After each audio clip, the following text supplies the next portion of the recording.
देखिए आप ऑलरेडी डाल चुका मैडम। थर्ड ग्रुप में है सर, पार्ट 3 में है सर मैडम। कौन सा सर? पार्ट 3 में डाला हुआ है सर ने। Part 3, okay okay okay okay. वही अपना चल रहा ना, वही ग्रुप में। Okay okay sir, thank you. Sir जरा सर लिंक सर रिपीट कर दीजिए ना, ये बहुत ऊपर चला गया है व्हाट्सएप में। सर कल ही तो डाला था मैंने लिंक, वो नहीं सर, हाँ, लिंक कल ही लिंक डाला था। लिंक। अरे सर लिंक की बात ही कर रहा हूँ कि कल ही मैंने डाला था।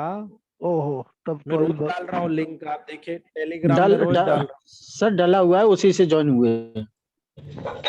टेलीग्राम में है सर? जी हाँ, टेलीग्राम ग्रुप में है सर। अच्छा, हमको व्हाट्सएप में खोज रहे थे। Hello sir. सब ज्वाइंट हो गए, लिंक के बगैर कैसे? सर एक 5 साल की बच्ची है सर, लिकोडर्मा है, उसको हेरिडेटरी है, उनके पापा का है, उसके दादाजी को है। तो क्या 5 साल की बच्ची में 1M वो दे सकते हैं सर? आप S3 C3 A3 30 डाल्यूशन में दीजिए उसको। जी सर, जी सर, जी सर।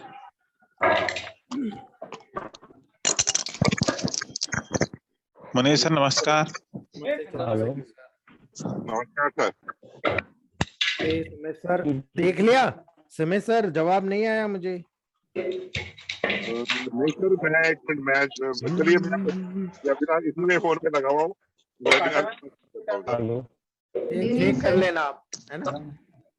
गुड इवनिंग सर अभी सर जो लिकोडर्मा का बताया सर, ये केवल हेरिडिटी केस के लिए है कि सब केस में दे सकते हैं सर?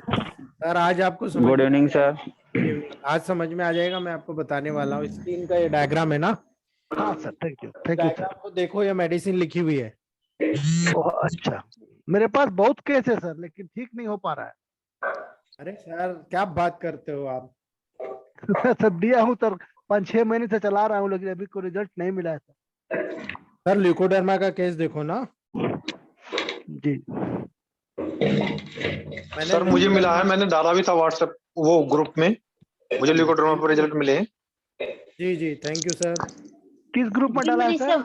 मैंने भी 8 साल का बच्चा है, उसके ऊपर लिकोडर्मा के लिए ट्राई किया था, पूरे स्पॉट्स चले गए हैं। बहुत बढ़िया। इसी ग्रुप में डाला सर। पंकज सर, अपने ग्रुप में क्या होता है ना, एक चीज बहुत कमी है अपने ग्रुप में। क्या होता है, कोई भी प्रोटोकॉल, जैसे मैं जॉन्डिस का कम से कम मेरे पास नोटेड है 83 टाइम्स मैंने जॉन्डिस का ट्रीटमेंट शेयर किया है, जॉन्डिस का, लेकिन फिर भी नए पैमाने पर फिर से पूछा जाता है। ठीक है, तो अपन लोग क्या करते हैं ना, एक दूसरे के जो भी अगर क्वेश्चनिंग होता है ना, आपको डायरी बनाना चाहिए और डायरी में वो नोट करना चाहिए, जैसे राउत सर ने किया है। बहुत क्रिटिकल चीजें होती है जो बाद में हमें काम आती है, छोटे छोटे टिप्स होते हैं, ये पर्टिकुलर केसेस है और उसी के अकॉर्डिंग हमने ट्रीटमेंट किया। ये हमारे लिए बहुत बड़ा जी बहुत बड़ा फीडबैक होता है हमारे लिए। आज आपको समझ में आ जाएगा। यस सर, वो तो बहुत काम आएगा सर। वो अपना इंडेक्स रहते ना सब ABCD जैसा, इसी का नाम लिख के ये जॉइंटिस बोले तो जे में जाके देख सकते सर। बिल्कुल देख, ये बिल्कुल ऐसा ही बनाना पड़ेगा सर, सही कहा। जी जी,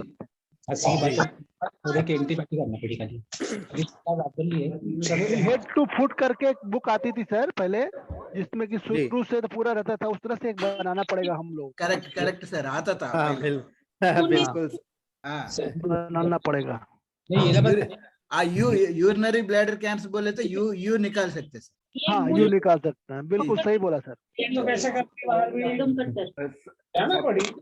सबका पतला पतला नोट रखेगा ना, सबका अलग अलग हो जाएगा, बहुत बढ़िया रहेगा। नमस्कार मनीष सर। नमस्कार। नमस्ते सर। संजय सर कैसे हो? बहुत अच्छे सर, 2 फीडबैक हैं सर।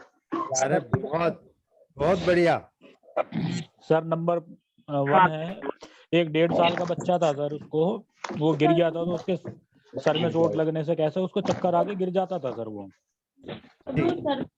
तो उसके MRI वगैरह कराई हॉस्पिटल में, बड़े में, मेरठ है मिमीज हॉस्पिटल। तो उसको सर फिट्स वगैरह आते थे, तो वही उसको सोने की दवाई दे दी डॉक्टर ने।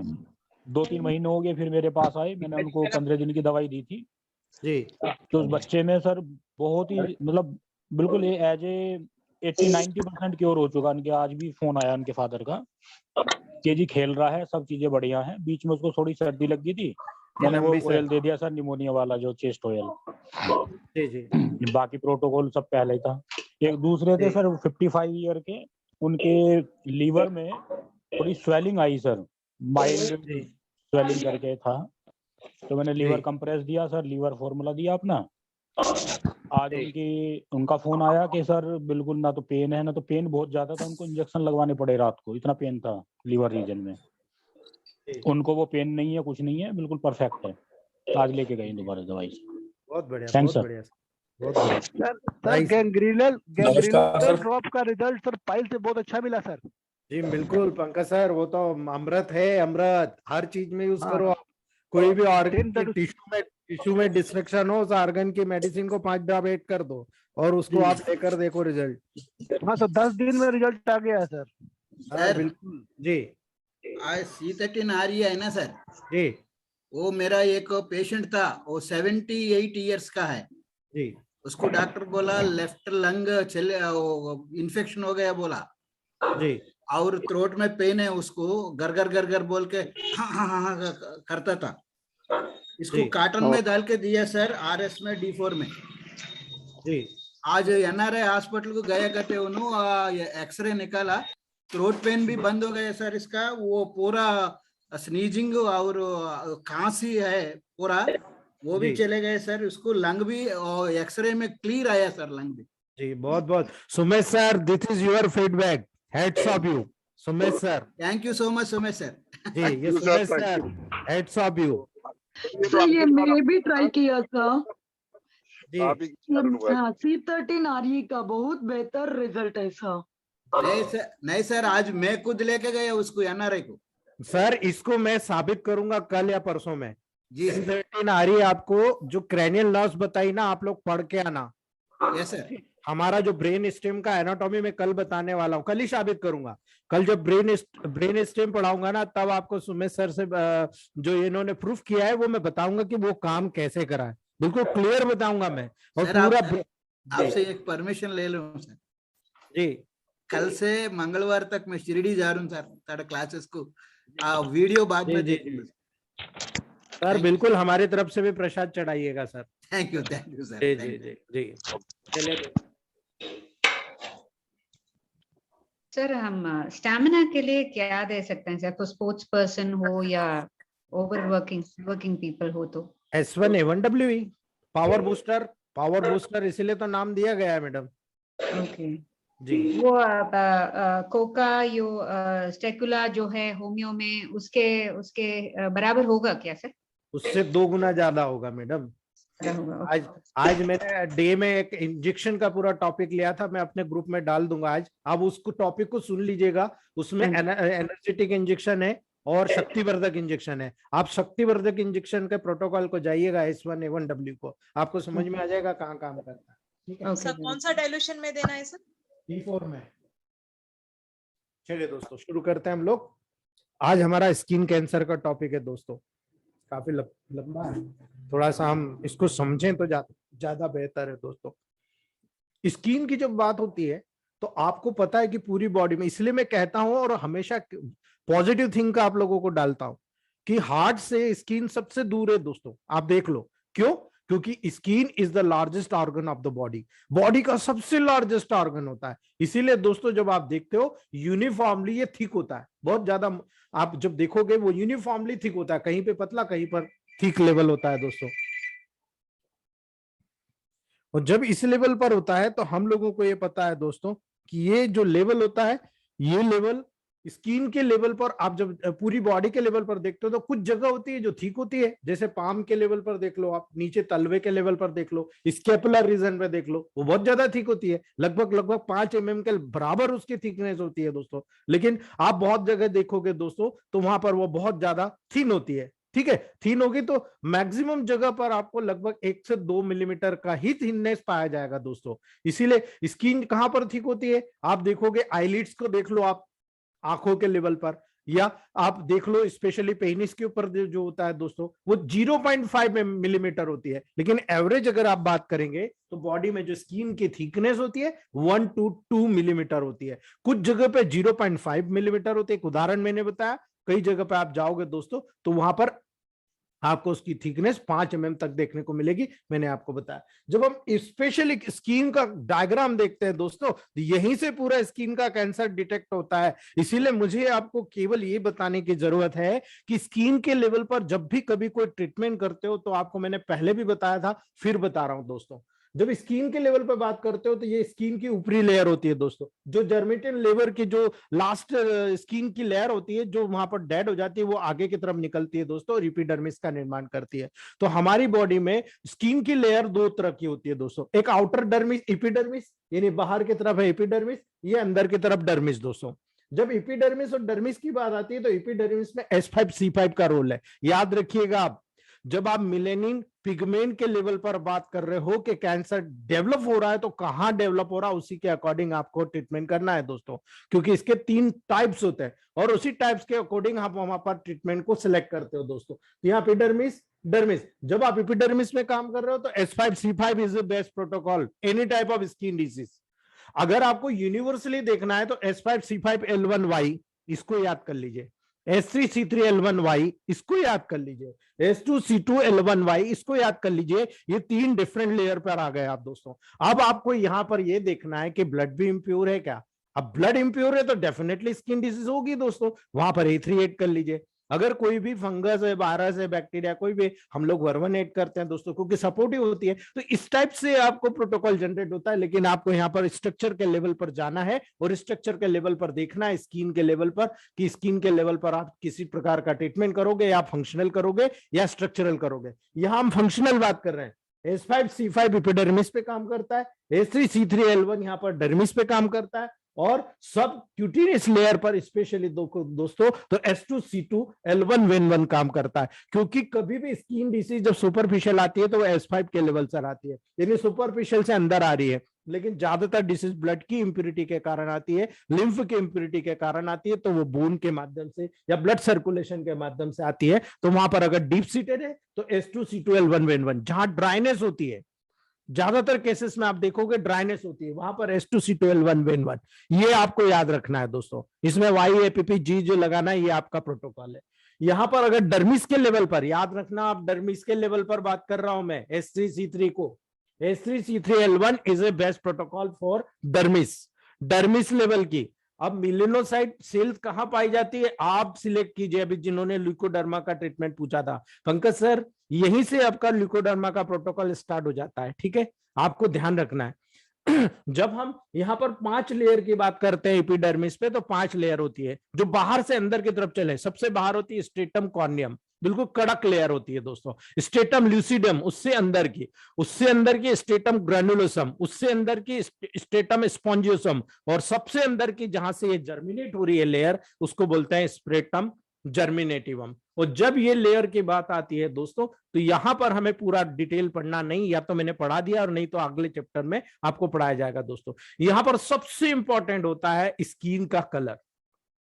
जब हम किसी भी लेवल पर स्किन के कैंसर को पढ़ते हैं या स्किन के बारे में जानते हैं, तो हमारा कलर ही सबसे इंपॉर्टेंट होता है। और वही चीज यहाँ पर, चाहे ल्यूकोडर्मा हो, चाहे रेडनेस हो गया हो, चाहे पेचेस डेवलप हो रहे हो, चाहे अर्टिकारिया डेवलप हो रहा हो, this is the first sign. जब सेल के ऊपर स्वेलिंग होकर तो सेल ऊपर की तरफ बम्प और लंप बना देती है, दैट इज कॉल्ड अर्टिकारिया। वो किसी एलर्जिन के कारण होता है, उसमें सुपरफिशियल हो रहा है इसलिए S5C5 का वर्ग है। फंगल इन्फेक्शन हो रहा है, स्टार्टिंग पीरियड में वो ऊपर होता है, जब दराज के पॉइंटेड वो रिंग्स बनते हैं दोस्तों, वहां पर सुपरफिशियल होता है, लेकिन धीरे धीरे करके वो डीप में चला जाता है, और डीप में जाने के कारण पूरा ब्लड सर्कुलेशन को इन्वॉल्व कर लेता है। तब हमें S3C3 का प्रोटोकॉल वहां पर देना पड़ता है। लेकिन जब बहुत ज्यादा ड्राई इचिंग आती है, देन वी चूज S2C2L1 तो हम पहले ये दे, फिर ये दे, फिर ये दे, आप देखेंगे कि पूरा बाहर आ जाएगा। लेकिन वो अलग अलग मैटर है, वहां पर बात करेंगे। लेकिन हम बात करते हैं दोस्तों, जब स्किन के कलर की बात आती है दोस्तों, तो 2 फैक्टर पे डिपेंड करता है स्किन का कलर। ये आपको मेरे को इसलिए बताना है कि यहीं से आपका ब्लड कैंसर का पूरा प्रोटोकॉल शुरू हो जाएगा, आप इसको समझ जाएंगे। और आज मैं तो बताऊंगा नहीं, मैंने कल गलती करके बता दिया था, आज आप ही को बताना है दोस्तों।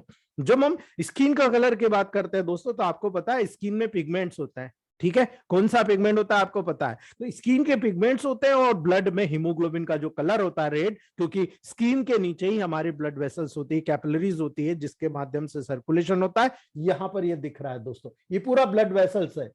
ये एफरेंट नर्व्स होती है जो सेंसेशन को वहां पर दोस्तों क्रिएट करती है। तो ये जो चीजें होती है हम लोगों को ये पता है। तो डेफिनेटली स्किन के पिगमेंट के बाद जब आप स्किन के कैंसर की बात करेंगे, मिलेनोमा की बात करेंगे दोस्तों, थर्ड टाइप का कैंसर होता है जिसको मिलेनोमा कहते हैं, उस मिलेनोमा की बात करेंगे तब वहां पर आपको ये काम आएगा दोस्तों। बाकी तो सुपरफिशियल लेयर और मिडिल लेयर में कैंसर डिटेक्ट होता है जो हम आगे बात करेंगे। तो यहाँ पर जो स्किन का कलर होता है दोस्तों, एक स्पेशल प्रकार का पिगमेंट होता है जिसको हम मिलेनिन कहते हैं, ठीक है, वही हमारे स्किन के कलर को के लिए रिस्पॉन्सिबल होता है दोस्तों। जिस व्यक्ति में मिलेनिन पिगमेंट बहुत कम होता है, उसकी डेफिशिएंसी होती है, उसके बोलते हैं हम एल्बिनिज्म, यानी हाइपोपिगमेंट्री कंजेनाइटल डिसऑर्डर, ठीक है। ये कंजेनाइटल यानी कि बचपन से ही पैदा होता है, बचपन से ही उसमें हो जाता है कि मिलेनिन सेल ही नहीं है, ठीक है, या है तो बहुत कम है, वहां पर डेवलपमेंट ही नहीं हो रहा, उसे हम बोलते हैं एल्बिनिज्म। लेकिन दोस्तों कई बार ऐसा होता है कि हमारी जो पर्टिकुलर यहां पर सेल होती है जिसको हम मेलेनोसाइट सेल्स कहते हैं दोस्तों, ये मेलेनोसाइट सेल्स जो कि स्पेशली स्ट्रेटम जर्मिनेटिवम में प्रेजेंट होती है, स्ट्रेटम स्पाइनोसम की जो एपिडर्मिस की सेल्स होती है वहां रहती है। अब आपको प्रोटोकॉल डिटेक्ट करते हुए क्लियर हो जाना चाहिए दोस्तों, लिकोडर्मा पे कहां पर आपका प्रोटोकॉल जनरेट हो रहा है, कौन सी मेडिसिन, क्लियरली बताइए आप, ठीक है। Which are present mainly in stratum germinativum, in stratum corneum, sorry stratum spinosum of epidermis. Epidermis पे कौन सी मेडिसिन काम कर रही है, एपिडर्मिस पे कौन सी मेडिसिन काम कर रही है, S5C5। तो मिलेनोसाइट पिगमेंट का सीधा रोल किस मेडिसिन से होगा, S5C5 से होगा ना, ठीक है। लेकिन जब आप बात करते हो after synthesis this pigment spread to the cells of other layer, जब यहां से सिक्रीट होता है तो सिक्रीट होकर वो अदर लेयर में स्प्रेड हो जाता है। इसीलिए जब मेन प्रोटोकॉल का सिलेक्शन आता है यू गॉट इन नेगेटिव्स, ठीक है। यहां पर क्या हो रहा है, मिलेनिन पिगमेंट का सिक्रेशन बढ़ रहा है या घट रहा है दोस्तों, घट रहा है ना, मिलेनिन पिगमेंट का सिक्रेशन घट रहा है, तो फिर आप यहां पर पॉजिटिव दोगे या नेगेटिव दोगे, आप डिसाइड कीजिए दोस्तों। कितने लोग पॉजिटिव मानते हैं, कितने लोग नेगेटिव मानते हैं, आखिरी में डिस्कस करेंगे दोस्तों। तो जब मिलेनिन पिगमेंट की आती है बात तो दोस्तों, तो स्किन पिगमेंट होता है जो मेजर कलर होता है दोस्तों ह्यूमन स्किन का, वो इसी के कारण होता है। जो लोग व्हाइटिस होते हैं, गोरे लोग होते हैं, उनमें ऑलरेडी मिलेनिन पिगमेंट कम होता है दोस्तों, और इसी कारण से दोस्तों स्किन वहां पर दोस्तों उनकी गोरी होती है। लेकिन हिंदुस्तानी लेवल की बात करें दोस्तों तो यहाँ स्किन बिकम्स डार्क, बिल्कुल डार्क हो जाती है, और यही कारण है दोस्तों यहाँ पर बहुत ज्यादा पिगमेंट हमारा इंक्रीज होता है। इसीलिए दोस्तों क्यों, क्योंकि मेलेनिन एक प्रोटीन नेचर का सब्सटेंस होता है दोस्तों, जो हमारी बॉडी में डोपा से सीक्रेट होता है, यानी डाइहाइड्रोक्सी फिनाइलेलानिन नामक एक कंटेंट होता है दोस्तों, सब्सटेंस होता है, उससे सीक्रेट होता है। और इसी कारण दोस्तों पर्टिकुलर जब प्रोटोकॉल की बात आती है तो यहाँ पर सुपरफिशियल लेयर की बात आती है। लेकिन जब स्टिमुलेशन की बात आती है तो वहां कहीं ना कहीं डर्मिस का रोल बहुत इंपॉर्टेंट होता है। डर्मिस ही वो जगह होती है दोस्तों जो यहां पर प्रॉपर स्टोरेशन का काम करती है, इम्यूनिटी के सेल्स के माध्यम से काम करती है, क्योंकि ऊपर की सेल्स पूर्ण रूप से डेड सेल्स होती है, ठीक है। जब एपिडर्मिस की बात आती है तो एपिडर्मिस कौन सी सेल से बना हुआ है, डेड सेल से बना हुआ है दोस्तों। तो वहां पर जब अंदर के सेल्स की बात आएगी तो जितना भी कंटेंट होगा ना दोस्तों वो अंदर से वहां पर सीक्रेट होता है, और सीक्रेट होने के बाद में बाहर जाता है। तो यहां पर कहीं ना कहीं डर्मिस के लेवल पर कोई डिफिकल्टीज होती है, उसी के बाद में वहां पर दोस्तों व्हाइट स्पॉट डेवलप होता है। इसीलिए ऐसे कंटेंट में, ऐसी कंडीशन में आपका प्रोटोकॉल होना चाहिए, एक चीज आपको नेगेटिव से पॉजिटिव, एक चीज आपको पॉजिटिव से नेगेटिव। मेरा जो एक्सपीरियंस है मैं ये कहता हूं S3C3A3 is given in negative dose, मतलब 30 डाइल्यूशन के लगभग या 10th डाइल्यूशन के लेवल डिस्टिल वाटर से शुरू करिए और S5 को 1000 से शुरू करिए दोस्तों। जब आप S5 1000 से शुरू करते हैं और उसको नीचे लेकर आते हैं दोस्तों, तो ये पूर्ण रूप से नर्वाइन हो जाती है मेडिसिन, प्योरली नर्वाइन। और दूसरी बात, दो चीजें काम करती है, एक ऑटो इम्यूनिटी के लेवल पर भी बहुत जबरदस्त काम करती है, और दूसरा लीवर से लगाकर स्किन, मतलब बॉडी के ऐसी कोई सेल नहीं है जहां पर इसका काम नहीं है। तो मेलेनोसाइट सेल्स के ऊपर भी इसका काम आपको देखने को मिल जाएगा, और इसीलिए नर्वाइन नेचर में होगा तो डेफिनेटली वहां पर आपको बहुत ही डेंजरसली रिपीटेड डोज देने के बाद में भी मिरेकल रिजल्ट आपको देखने को मिलेगा। लेकिन ये मेरा पर्सनल एक्सपीरियंस है दोस्तों कि जब कभी भी आप किसी भी स्किन डिसीज का ट्रीटमेंट करते हो तो हमेशा याद रखिएगा 200 के ऊपर जितनी भी पोटेंसीज देना है आपको, वो पोटेंसीज आप वीकली नहीं मंथली देने की कोशिश कीजिए, और अगर नहीं मंथली तो 15 डेज पे देने की कोशिश कीजिए। मेरा जो एक एक्सपीरियंस कह रहा है दोस्तों, बहुत जबरदस्त रिजल्ट आपको देखने को मिलेगा। मैक्सिमम केसेस में हमने रिजल्ट किया है, तो आपको वहां पर दोस्तों मोर नेगेटिव के लेवल पर जाना है और 15 दिन या वीकली या 15 दिन या मंथली डोज देना। और जैसे जैसे डोज का रिजल्ट आने लगता है ना, आपको उनके बीच में गैप करना है। ऐसा नहीं है कि रिजल्ट आ गया तो उसको और फास्ट कर दो, नहीं दोस्तों। अगर आपको 7 डेज या 15 डेज में देने के बाद रिजल्ट आ रहा है तो उसको आप थोड़ा सा लेट करते चले जाइए, आपका रिजल्ट बहुत ही ऑथेंटिकली वहां पर डेवलप होता हुआ चला जाएगा दोस्तों। ठीक है, ये बेसिक चीज है, आपको इसको समझना पड़ेगा। इसीलिए जब स्किन कैंसर की बात आती है दोस्तों, तो आपको यहाँ पर हमेशा याद रखना है कि स्किन की बात आती है तो ये तीनों लेयर आपको याद रखना है। इसीलिए मैंने यहाँ पर आपको डीपली बताया दोस्तों। जब स्किन कैंसर की बात आती है तो यहाँ पर सबसे इंपॉर्टेंट चीज होती है दोस्तों, स्किन सेल में चूंकि अराइज हो रहा है, तो जो कॉमन एरिया स्किन का एक्सपोजर में आता है, सन एक्सपोजर में आता है दोस्तों, वहां पर स्किन कैंसर डेवलप होता है। इसलिए मैंने आपको ये डिटेल बताया। स्किन कैंसर कहां पर हो रहा है? जो एरिया लगातार एक्सपोज हो रहा है। तो क्या डर्मिस एक्सपोज हो रहा है क्या दोस्तों? नहीं ना। एक्सपोज कौन हो रहा है? एपिडर्मिस हो रहा है ना। लगातार एपिडर्मिस एक्सपोज में होगा, और यही कारण है दोस्तों यहाँ पर स्किन कैंसर का जो खतरा सबसे बड़ा हो जाता है, सबसे बड़ा होता है। कई बार हम लोगों ने देखा है दोस्तों कि मोल्स डेवलप होते हैं, हमारे शरीर के ऊपर मोल्स डेवलप हो जाते हैं, काले काले मोल्स होते हैं ना। लेटर पीरियड में आप बिलीव नहीं करोगे, यही मोल्स आगे जाकर कैंसर डेवलप करते हैं स्किन का दोस्तों। ठीक है, मैक्सिमम केसेस में देखा गया है कि ये मोल्स आगे जाकर डिस्ट्रक्शन पैदा करता है और वहां पर मेलानोसाइट सेल्स के लेवल को डेंजरसली अफेक्टेड कर देता है दोस्तों। और जब मेलानोसाइट सेल्स का वहां पर लेयर का जो डिपोजिशन होता है वो बढ़ता है, तो डेफिनेटली वो आगे की तरफ जाकर कैंसर के रूप में कन्वर्ट होता है। लेकिन इसको प्रूफ कैसे करेंगे? तो दोस्तों जब कभी भी स्किन कैंसर की बात आती है, आप 3 चीजें याद रखिएगा। एक याद रखिएगा, ये बेसमेंट मेम्ब्रेन है जो जर्मिनल एपिथेलियम की लेयर होती है, उसके बाद एक लेयर होती है जो बेस बनाती है। ठीक है, बेसमेंट मेम्ब्रेन, इसका सबसे पहले कैंसर डेवलप होता है, और ज्यादातर केसेस में दोस्तों आपको यही दिखेगा, यानी basal cell skin cancer, BCC का नाम दिया जाता है। दूसरा होता है स्क्वेमस सेल स्किन कैंसर, जो यहां पर स्क्वेमस सेल्स होती है एपिथेलियम।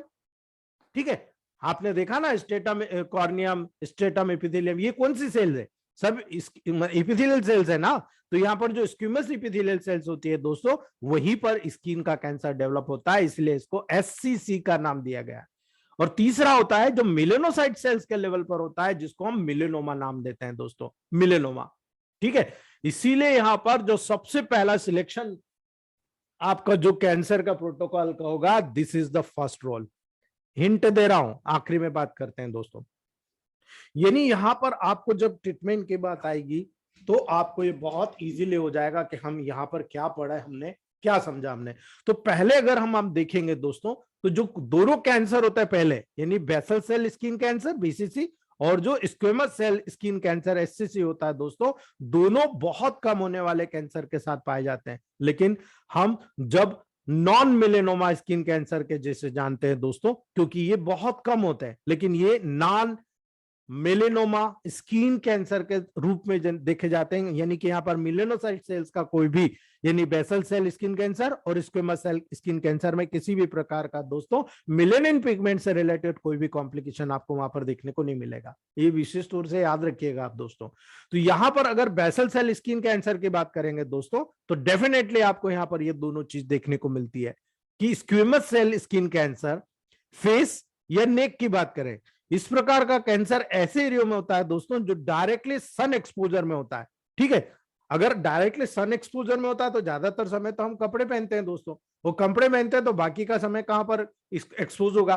फेस रीजन पे होगा या नेक रीजन पे होगा? ठीक है। तो फेस और नेक रीजन पर दोस्तों सबसे ज्यादा आपको कैरेक्टर देखने को मिलेगा, वो इसी का कैरेक्टर होगा दोस्तों। और इसीलिए जब एपिडर्मिस के लेवल पर जाते हो, डर्मिस के लेवल पर जाते हो, जो हाइपोडर्मिस, ये डर्मिस और नीचे की तरफ मसल लेयर जो बोन से चिपका के रखती है दोस्तों, तो वहां पर जो बेसल सेल मेम्ब्रेन होती है दोस्तों, वहां पर सबसे ज्यादा देखने को मिलता है। और इसे ही हम दोस्तों बेसल सेल कार्सिनोमा कहते हैं। और जो ये कार्सिनोमा डेवलप होता है ना, जो बेसल मेम्ब्रेन के लेवल पर होता है दोस्तों, इसी को हम बेसल सेल कार्सिनोमा कहते हैं।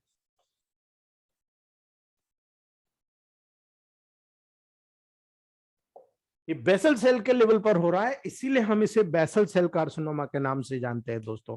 ठीक है। और जब बेसल सेल यानी जो बेस होता है जिनके ऊपर से वहां पर सेल आगे की तरफ बाहर की तरफ निकलती है और अंत में जाकर स्ट्रेटम कॉर्नियम के रूप में डेथ हो जाती है दोस्तों, उसकी हार्ड हो जाती है। तो यहां से जब ऊपर की तरफ आती है दोस्तों, तो इस प्रकार का जो कैंसर होता है वो बेसल सेल कार्सिनोमा के नाम से जाना जाएगा दोस्तों। और ये जो बेसल सेल कार्सिनोमा होता है दोस्तों, इस प्रकार का जो कैंसर होता है बहुत स्लोली ग्रो करता है दोस्तों, इसलिए हमें टेंशन लेने की जरूरत नहीं, बहुत स्लोली ग्रो करता है और इसके आसपास के जो टिश्यूज होते हैं उसको टिपिकली डैमेज कर देता है। तो हमको तो पता है जब भी कैंसर डेवलप होगा आसपास के टिश्यू में नेक्रोसिस करेगा ही करेगा दोस्तों। और ये डिफरेंट एरिया में भी स्प्रेड करता है दोस्तों, जो लाइफ थ्रेटनिंग होता है। ठीक है। और जब ये डिफरेंट एरिया में स्प्रेड करता है और लाइफ थ्रेटनिंग होता है, तो हमको भी पता है कि बेसल सेल कार्सिनोमा सबसे ज्यादा होता है, तो डेफिनेटली 80% दोस्तों 80% केसेस में हमको देखने को मिलता है। यही कारण है दोस्तों, जो नॉन मेलिनोमा स्किन कैंसर में 80% चांसेस आपको दोस्तों इसी को देखने को मिलता है। यानी कि जो पहले दो है ये नॉन मेलिनोमा कैंसर है, और इसमें आपको बेसल सेल कार्सिनोमा का लेवल सबसे ज्यादा आपको देखने को मिलेगा दोस्तों। ठीक है। तो ये बेस पे हो रहा, लेकिन बेस को छोड़कर ये सुपरफिशियल लेयर पर अगर हो गया यहां पर,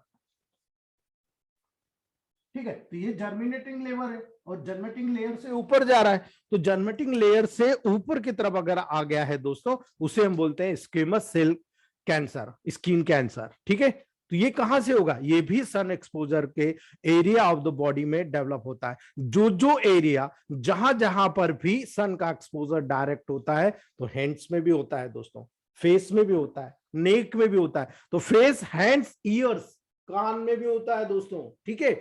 तो कान, हैंड्स, ईयर्स और फेस के लेवल पर जब आप जाओगे दोस्तों, ये वो एरिया होते हैं जहां पर डायरेक्टली सन का एक्सपोजर होता है, और इसी एक्सपोजर वाले एरिया में सबसे ज्यादा आपको स्किन कैंसर देखने को मिलेगा दोस्तों। मैक्सिमम लोगों को इसी जगह पर हमने स्किन कैंसर होते हुए देखा है दोस्तों। मैंने जो देखा है, थीसिस में जो पढ़ा है दोस्तों, वही चीज मैं आपको बता रहा हूं। जो व्यक्ति, आप लोगों ने देखा होगा दोस्तों, कई लोगों को गोरे लोग होते हैं, कई लोग जो काले लोग होते हैं दोस्तों, उनमें भी चांसेस होते हैं अलग अलग रेशियो में। तो जो व्यक्ति डार्क स्किन शेड के होते हैं दोस्तों, वो बहुत ज्यादा प्रभावित होते हैं इसमें। क्यों प्रभावित होते हैं दोस्तों? क्योंकि जो एरिया प्राय एक्सपोज नहीं होते उनमें भी ये डेवलप हो जाता है। ठीक है। इसीलिए दोस्तों 20% जो सेकंड मोस्ट कॉमन होता है वो नॉन मेलिनोमा स्किन कैंसर में वो होता है दोस्तों स्क्वेमस सेल कैंसर। इसीलिए दोस्तों जब नॉन मेलिनोमा स्किन कैंसर की बात आएगी तो वहां पर 80% आपको दोस्तों वहां पर बेसल सेल कार्सिनोमा देखने को मिलेगा, और दूसरे में आपको दोस्तों specially squamous cell skin cancer आपको देखने को मिलेगा। और यही कारण है दोस्तों, यहां पर बेसल सेल कार्सिनोमा और squamous cell carcinoma rarely result in death. यानी यहां पर एकाएक किसी की डेथ नहीं होगी, इतना डेंजरस नहीं होता है जितना मेलेनोमा होता है दोस्तों। ठीक है। तो बेसल सेल कार्सिनोमा और squamous cell carcinoma rarely result in death. बहुत कम समय में ऐसा देखा जाता है कि बेसल सेल्स और स्क्वेमस सेल कार्सिनोमा के कारण किसी की डेथ हुई हो, बहुत कम देखा जाता है दोस्तों।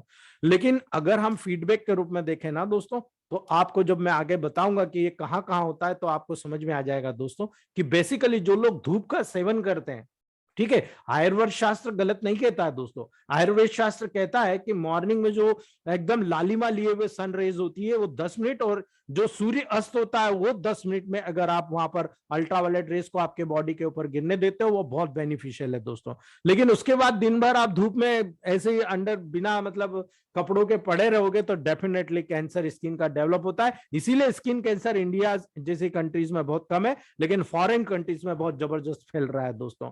मैक्सिमम जब मैं नाम बताऊंगा कितने करोड़ लोग इससे अफेक्टेड है, कितने लाख लोग यहाँ पर मर रहे हैं दोस्तों, हर साल मर जाते हैं, आपको बड़ा आश्चर्य होगा।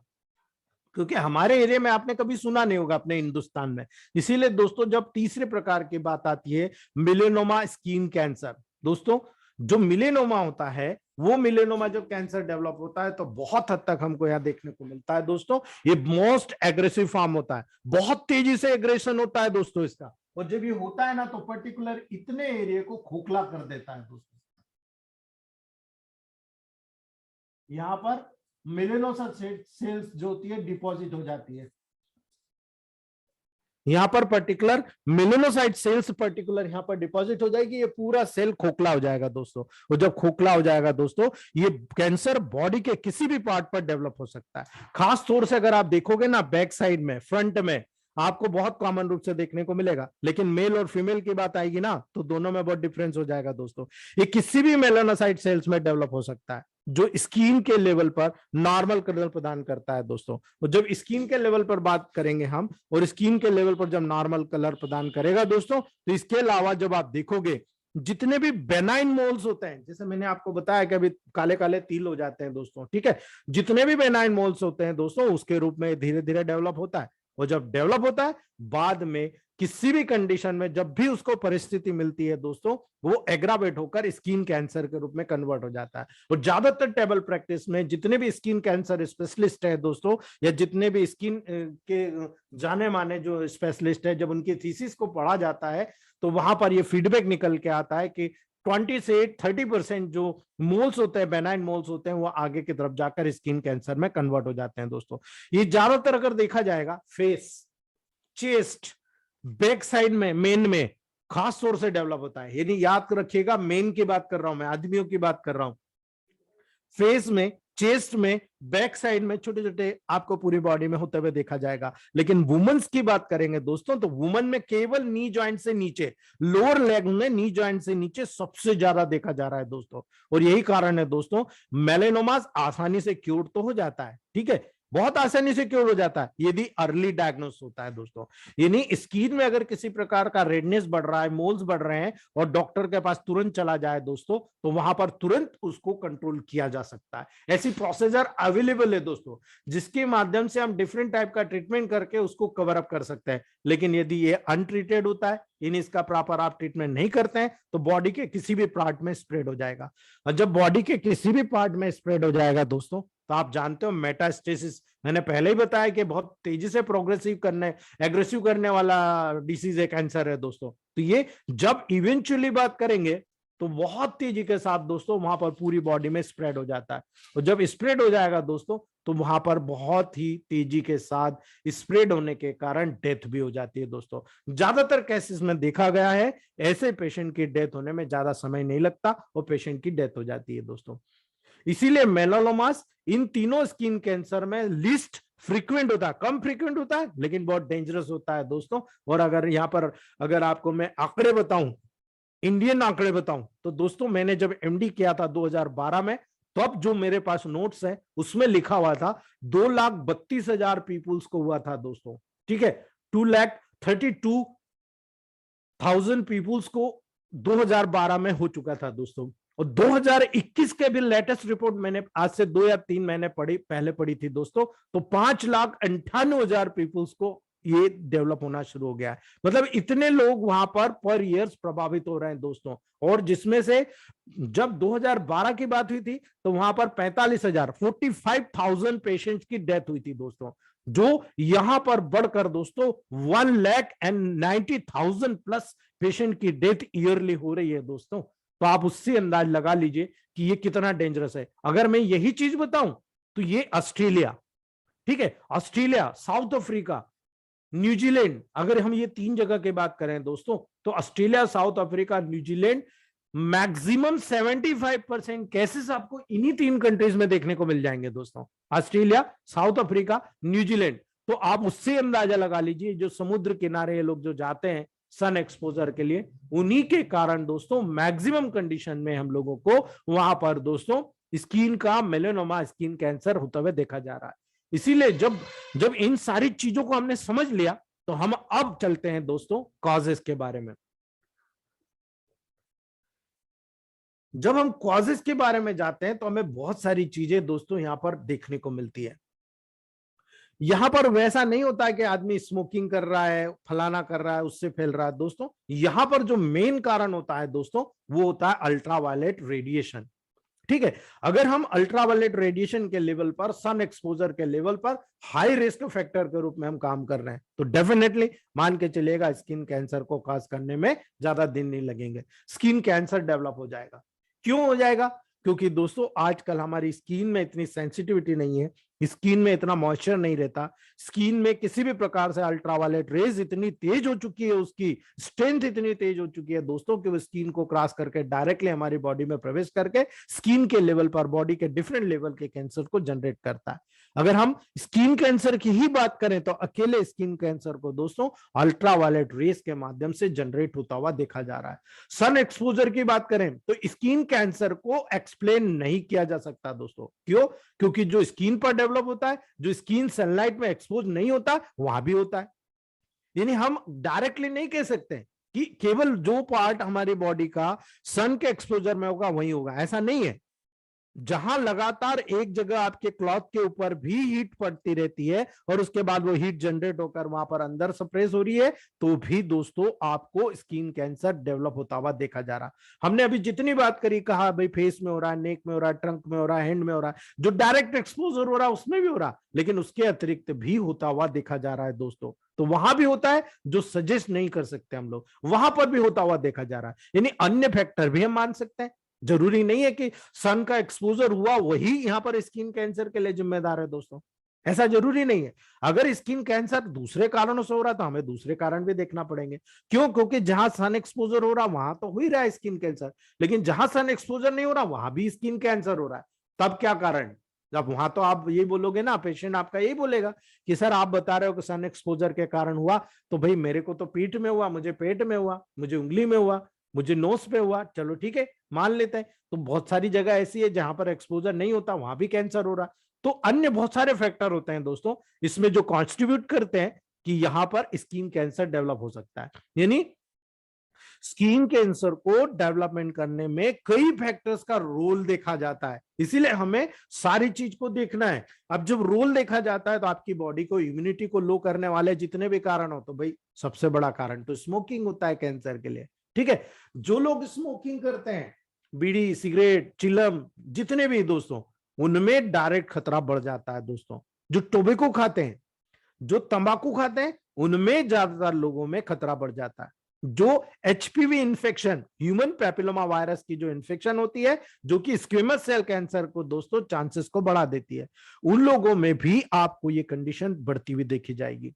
जितने भी आयोनाइजिक रेडिएशन देखने को मिलते हैं दोस्तों, अब आयोनाइजिक रेडिएशन की बात होती है तो बहुत सारे लोग कंफ्यूज हो जाते हैं। भाई सीधी बात है, एक्सरे की बात कर रहा हूं मैं, ठीक है। तो एक्सरे भी स्किन कैंसर के चांसेस को बढ़ा देता है दोस्तों। बार बार अगर आप रिपीटेडली स्किन कैंसर के लेवल पर देखोगे तो जो लोग बार बार एक्सरे कराते हैं उनको भी, और जो एक्सरे करते हैं उन लोगों को भी लेटर स्टेज में, अगर कोई भी एक्सरे टेक्नीशियन 5 साल 10 साल लगातार दोस्तों वहां पर किसी भी प्रकार का वहां पर समय गुजारता है दोस्तों एक्सरे के लेवल पर, तो हमको देखने को मिलता है वहां पर एक्सरे के लेवल पर दोस्तों लगातार रिकरेंट होने के लेवल पर वहां पर कैंसर होने के चांसेस बढ़ जाते हैं। और जब ये कंडीशंस होती है दोस्तों, तो जो अल्ट्रावायलेट यूवी होता है दोस्तों, जो आजकल बहुत सारे आप लोगों ने देखा होगा ऐसे बेड्स आ रहे हैं जहां पर वहां पर उसको लाइटिंग थेरेपी दी जाती है दोस्तों, जहां पर ultraviolet found in tending beds,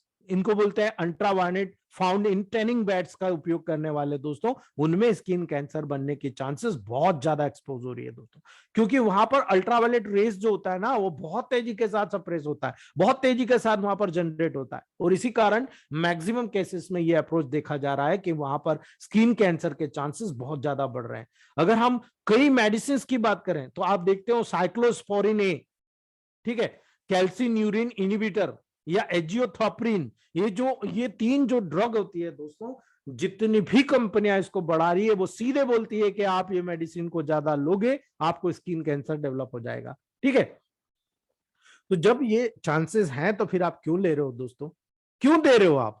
modern science की यही चीज है कि जितना वहां पर इफेक्ट होता है उससे ज्यादा साइड इफेक्ट होता है दोस्तों। तो कुछ इम्यूनोसप्रेसेंट भी होते हैं, कई चीजें जब हम लोग यूज करते हैं दोस्तों, मान लो किसी भी चीज का कार्टिकोस्टेरॉइड ड्रग का यूज करते हैं जो इम्यूनो सप्रेसेंट का काम करता है, जो हमारी इम्यूनिटी की एक्टिविटी होती है उसको दबाने का काम करता है, सप्रेस करने का काम करता है, ऐसी कंडीशन में दोस्तों बहुत बड़ी रिस्क बढ़ जाती है। और कुछ आप जेनरिक सिंड्रोम की बात करें, जो कंजेनिटल मेलानोसाइटिक नेवी सिंड्रोम सबसे कॉमन होता है दोस्तों। कंजेनिटल यानी मां के पेट से निकला हुआ बच्चे को कंजेनिटल मेलानोसाइट नेवी सिंड्रोम होता है दोस्तों, जो कहीं ना कहीं ये जो जेनरिक सिंड्रोम्स होते हैं जो वहां पर बच्चों के लेवल पर होते हैं, उनमें ये चांसेस बचपन से ही पैदा हो जाते हैं दोस्तों। और कंजेनिटली ये डेवलप होता है जो आगे जाकर वहां पर कहीं ना कहीं डायरेक्टली दोस्तों स्किन कैंसर को अफेक्ट करता है। इसीलिए दोस्तों जब आप टिपिकल बात करते हो, जैसे मैंने कहा यहाँ पर डार्क स्किन वालों की होती है, तो ऐसा नहीं है कि केवल डार्क स्किन वालों को ही कैंसर होता है दोस्तों। जो बिल्कुल लाइट स्किन वाले होते हैं, फेयर स्किन वाले होते हैं, और हिस्ट्री ऑफ सनबर्न, जिन लोगों में रिकरेंटली बार बार सनबर्न की हिस्ट्री होती है, जिनमें एक्सपोजर टू सन में लगातार एक्सपोजर उनके चांसेस होते हैं दोस्तों, एक्सेसिव स्किन कैंसर को डेवलप करने का सबसे बड़ा रीजन होता है दोस्तों।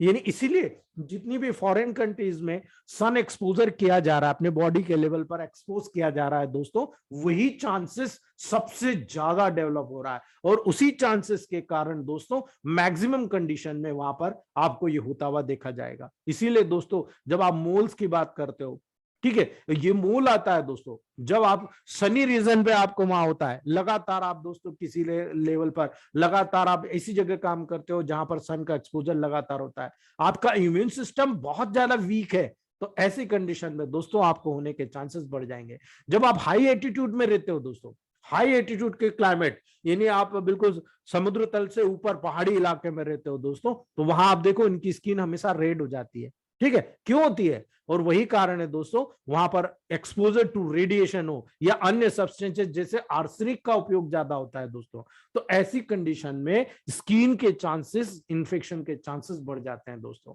स्किन को बहुत ज्यादा आर्सेनिक प्रभावित करता है, और यही कारण है होम्योपैथ में ऐसे तत्व को लिया गया है दोस्तों। जो होम्योपैथी जानते हैं, आपके अपने ग्रुप में जो प्रैक्टिस करते हैं वो जानते हैं आर्सेनिक एल्बम को कितना ज्यादा स्किन के लेवल से मोटिवेट माना जाता है। जितनी भी डिसीज होती है वो आर्सेनिक एल्बम से ही क्योर होती है दोस्तों। ठीक है, इसीलिए आर्सेनिक एल्बम का जब गुण होता है वो बहुत डेंजरस होता है। अगर आप उसके एक्सपोजर में डायरेक्ट ले आते हो तो आपको मौत के गाल तक भी ले जाता है दोस्तों। लेकिन उसी को आप पोटेंटाइज फॉर्म में कर दो तो डेफिनेटली होम्योपैथ वाले यही तो कर रहे हैं दोस्तों। इसीलिए ये चीज को जानना जरूरी है कि आर्सेनिक जैसे सब्सटेंसेस, मर्क्यूरी जैसे सब्सटेंसेस का जब एक्सपोजर होता है, रेडिएशन का जब एक्सपोजर होता है, डायरेक्टली स्किन कैंसर के चांसेस बहुत ज्यादा बढ़ जाते हैं दोस्तों। तो ये कॉजेस है जितने भी। लेकिन अगर सिम्टम्स की बात करें दोस्तों, तो सिम्टम्स की बात करें दोस्तों, तो जब सिम्टम की बात आती है दोस्तों, painless raised area of skin देखने को मिलता है दोस्तों। यानी आप कहीं पर भी देखोगे थोड़ा सा लंप आपको उभरा हुआ दिखेगा। ठीक है, आप नोज पे देख लो, आप फिंगर पे देख लो, आप चेस्ट पे देख लो, आप फेस पे देख लो, आप नेक पे देख लो, आपको एक रेज्ड उभरा हुआ एरिया आपको स्किन पे देखने को मिल जाएगा दोस्तों, जो कि शाइनी अपीयरेंस होता है, बिल्कुल शाइनी अपीयरेंस होता है दोस्तों, क्योंकि ब्लड वेसल जो उसके ऊपर रन करती है। इसीलिए दोस्तों स्किन के नीचे जो एरिया होता है जहां ब्लड वेसल्स, ये दिख रहे हैं ना, ब्लड वेसल्स स्किन के जस्ट नीचे होता है, तो यहां पर ये जो ब्लड वेसल्स रन करती है दोस्तों, उसके कारण ये बहुत ज्यादा लाल या शाइनी एरिया हो जाता है। और यही कारण है दोस्तों, कभी कभी आपको दोस्तों यहाँ पर hard lump with scaly drop, ठीक है, वहां पर आपको स्केली टॉप, यहाँ पर जो स्केल के लेवल पर आपको दोस्तों, या फिर आपको चेहरे के ऊपर दोस्तों हार्ड लंप देखने को मिलेगा। और जब आप उसको ऑब्जर्व करोगे, आप उसको देखोगे, तो आप बता दोगे नहीं साहब ये तो डायरेक्टली स्किन कैंसर का पेशेंट है। और इसीलिए दोस्तों एक मेल जो कि यहाँ पर सबसे ज्यादा चेंज हो जाता है, मगर मोल की बात कर रहा हूं मैं, एक मोल जो होता है सबसे ज्यादा वहां पर चेंज हो जाता है दोस्तों। यानी मोल अगर आपकी बॉडी में है तो लेटर पीरियड में दोस्तों आप मान के चलिएगा उस मोल को वहां पर आप कैंसर के रूप में, मेलेनोमा के रूप में, स्किन कैंसर के रूप में देखेंगे दोस्तों। और मोल को ठीक करना है ना, एक मेडिसिन डायरेक्टली याद रख लीजिए आप, S5WEN1। ठीक है, कोई भी मोल का केस आए आपको केवल 2 मेडिसिन याद रखना है, S5 और WEN1। मेन मेडिसिन तो वेन-1 है, लेकिन चूंकि सुपरफिशियल लेयर पर स्किन पे डेवलप होता है, आप जब तक उसको सपोर्ट नहीं करोगे जब तक रिजल्ट नहीं आएगा। तो S5 वेन-1 200 में केवल सिंगल 5 ग्लोबुल्स डेली आप दे दीजिए, धीरे धीरे कर। अब आप ये मत बोलिएगा कि एक दिन में मोल पैदा हुआ तो एक दिन में चला जाएगा। हमारे ग्रुप में बहुत सारे लोग यही सोचते हैं, 7 दिन 8 दिन 10 दिन में बोलते हैं अरे साहब ऐसा हो गया वैसा हो गया। ठीक है, तो वहां पर दोस्तों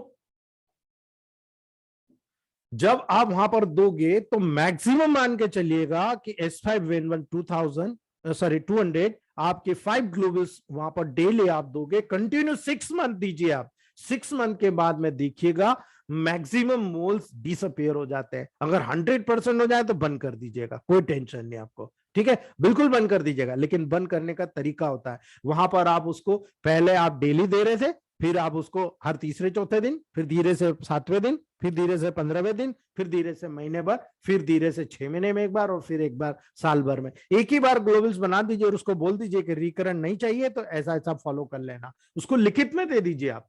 तो आप देखेंगे कि आपका मैक्सिमम केसेस रिकवर हो जाएगा और दोबारा कभी भी मोल उसको रिकरेंटली नहीं होगा। दोस्तों जब हम साइज की बात करते हैं दोस्तों, ठीक है, तो साइज में, कलर में, ठीक है, वहां पर इरेगुलर एजेस के साथ जब आप वहां पर किसी स्किन के लेयर पर कोई कंटेंट लंप को देखते हो दोस्तों, आप वहां पर एक कलर से ज्यादा कलर आप महसूस करते हो दोस्तों। ठीक है, तो वहां पर आप मान के चलिए, सावधान हो जाइए, this is the case of skin cancer.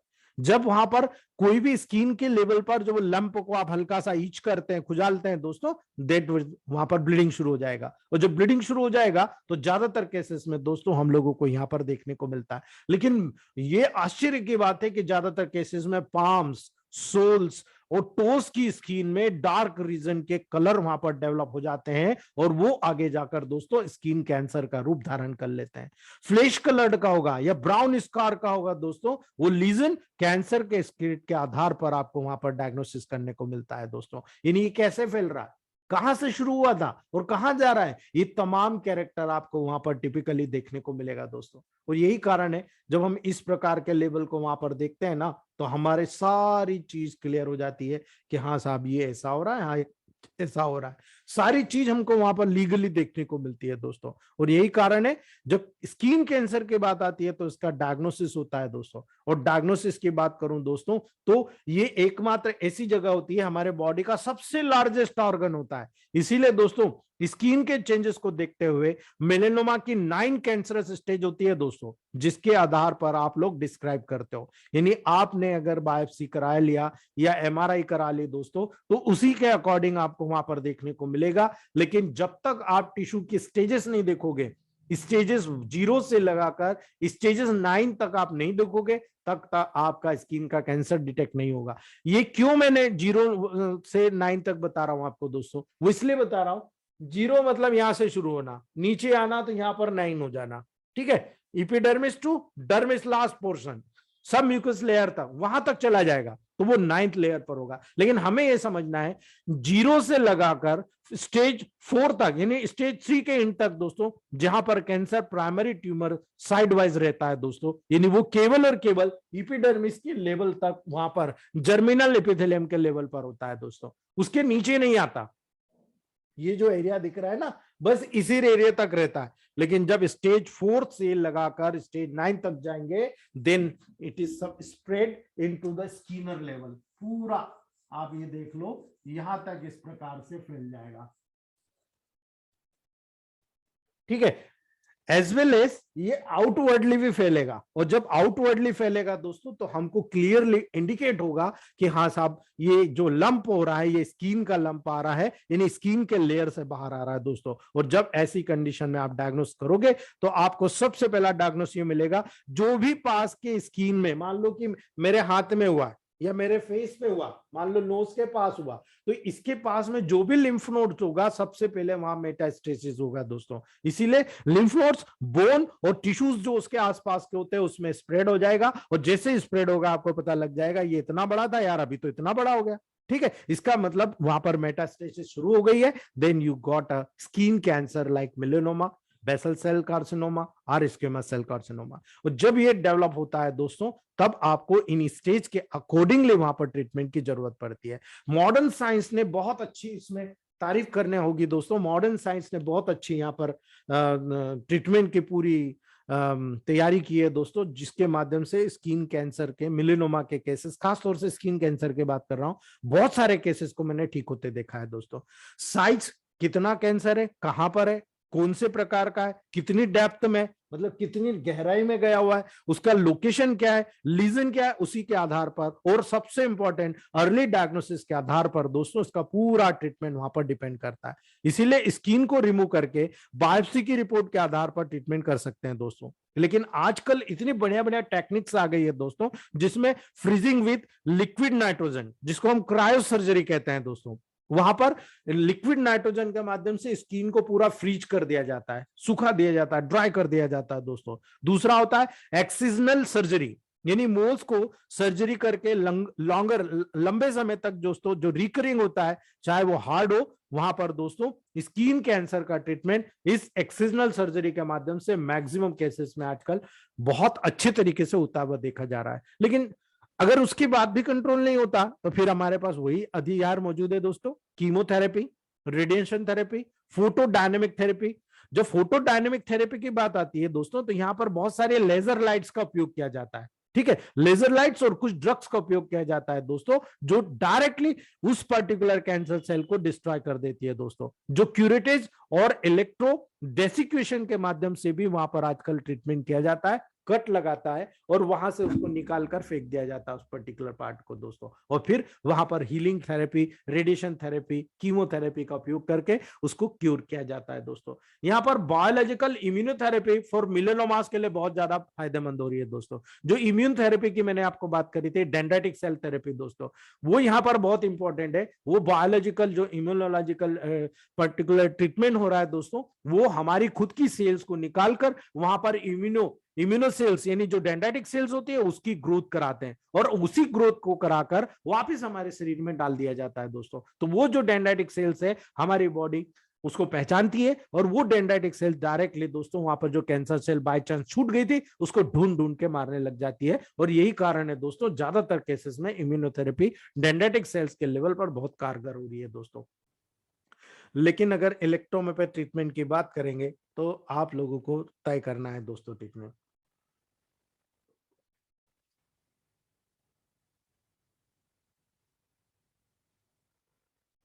दो मिनट के लिए ओपन कर रहा हूं दोस्तों, 2 मिनट में आप लोग ट्रीटमेंट बताएं, उसके बाद में हम लोग दोस्तों फिर से हमारा ब्रेन का टॉपिक शुरू करेंगे।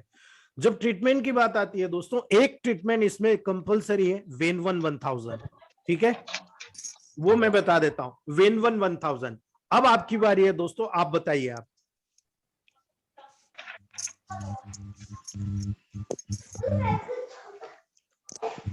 सर S5 C5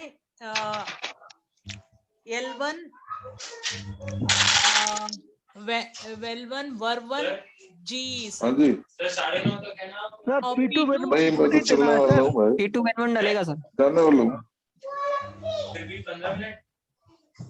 10 मिनट, ठीक है। यहाँ पर सबसे बेटर आपको मैं अप्रोच बता रहा हूं दोस्तों। जब मैंने स्टार्टिंग में आपको प्लीज म्यूट कर लीजिए, जो लोग नहीं जवाब सुनना चाहते हैं वो बोलिए, बाकी का म्यूट कर लीजिए, ठीक है। आपको मैं हिंट दे रहा हूँ, हिंट के आधार पर बताइए आप, ठीक है। सबसे पहले मैंने आपको बताया कि सुपरफिशियल की एक रेमेडी यहाँ पर इन्वॉल्व होगी, ठीक है, क्योंकि ये एपिडर्मिस के लेवल पर है, ठीक है। S5 C5 L1 C3 sir, S5 C3 sir. मैं एक ही चीज समझ नहीं पा रहा हूं, अभी मैं कैंसर की एक मेडिसिन बोल रहा हूं, स्किन की एक मेडिसिन। अब S5 दोगे तो फंक्शनल थोड़ी है, स्ट्रक्चरल प्रॉब्लम है। आप स्ट्रक्चरल प्रॉब्लम है ना कैंसर। C5 sir. C5 तो आपका गैंग्रेनल फ्लोर तो पूरा फिट हो गया है, यहाँ पर अलग से कुछ देने की जरूरत है क्या वहां? नहीं सर, वही दे सकते हैं। बिल्कुल यही चीज तो है, ठीक है। एक चीज का फार्मूला तय हो गया। दूसरी बात, अगर आपको लग रहा है कि यहाँ पर बहुत ज्यादा लेवल ऐसा डेवलप हो रहा है जो नीचे की तरफ आ रहा है, ये पूरा खोखला होकर नीचे की तरफ आ रहा है, या फिर ऊपर की तरफ होकर बॉडी में सबसाइड हो रहा है, तो वहां पर मल्टीपल डिसऑर्डर के हिसाब से आपको ट्रीट करना पड़ेगा, ठीक है। दूसरी बात, अगर आपको लग रहा है कि ये डर्मिस में आ गया है, तब क्या करेंगे आप? S3 C3 sir. फिर sir C3 C3 sir C3 C3 only sir तब वहां C3 पर यूज आप, करेंगे। जी बिल्कुल, तब वहां पर आप C3 का उपयोग करना मत भूलना। लेकिन अगर मान लो और डीपर इस लेयर पे चला गया, बोन तक फैल C2 गया, C2 sir C2 C2 sir अब आपको ये समझ में आ गया। लेकिन एक चीज ध्यान रखिएगा, स्किन कैंसर ज्यादातर अंदर तो जाता ही है, एज वेल उससे ज्यादा बाहर निकलता है दोस्तों, ठीक है। इसलिए बाहर निकल रहा है तो वहां पर हमको क्या फंक्शन ठीक नहीं करना पड़ेगा, हाँ सर जी S5 सर ठीक है ना। S1 सर जब आपको फंक्शन ठीक करना है तो सुपरफिशियल के ऊपर की रेमेडी आपने ऑलरेडी गैंग्रीनल 4 दे रखा है, उसमें C5 है। आप अगर यहाँ पर S5 दोगे, सिंगल S5 दोगे, तो क्या आप डीप की रेमेडी C3 नहीं जोड़ सकते उसमें? यस सर S5 जोड़ सकते हैं सर। विनोद सर जी सर, ठीक है ना। C3 राजा बाबू सर, ऐसा C3 सर। है ना। तो जब आप पर्टिकुलर वहां पर सपोर्ट करना चाहते हैं तो आप यहाँ के ब्लड सर्कुलेशन को कंट्रोल कीजिए ना, वहां के ब्लड सर्कुलेशन को प्यूरिफाई कीजिए, ताकि जो भी हो अंदर अंदर नहीं जाए, बाहर निकालें। तो A3 भी देना पड़ेगा, ठीक है ना। तो जब ये इस प्रकार से करेंगे तब आपको यहाँ पर समझ में आएगा कि जब आपने S5 C3 L1Y को D6 में दिया तो ये यहाँ पर पूरा स्किन के लेयर को प्यूरिफाई करने लगे। किसी भी प्रकार की स्किन डिसीज में अगर सुपरफिशियली कोई प्रॉब्लम आती है S5 C5 L1Y, जब मिडिल लेयर में कोई प्रॉब्लम आती है डर्मिस में S3 C3 L1Y, जब डीपर लेयर में आती है S2 C2 L1Y को आपको देना ही पड़ेगा। अगर नहीं देंगे तो वहां पर कहीं भी आपको प्यूरिफिकेशन देखने को नहीं मिलेगा। और इसी कुछ काम पे आएगा यहाँ सर फिर A2C5 का तो कोई रोल ही नहीं रहा सर। बिल्कुल A2C5G का जो देते हैं अपन प्रोटोकॉल P2N1 मिला के, सर बिल्कुल रहेगा ना। A2L1 का काम है ना वेस्टेज मटेरियल को बाहर निकालना। तो फिर यहाँ सर उसमें देंगे गैंग्रेनोल 4 में। हाँ वही तो मैंने बोला, वो तो फिक्स हो गया ना सर स्किन सेल पर, C5 के लेयर पर जी सबसे पहले फिक्स हो गया वो जी। वहां पर हमको फिर उसको छेड़ने की जरूरत नहीं। उसमें कोई मेडिसिन तब डालना है, जैसे डीप में चला गया C3 डाल दो, और डीप में चला गया C2 डाल दो, वो आपको अलग ही दिख जाएगा। पूरा खोखला हो जाता है सर, पूरा रफ हो जाता है।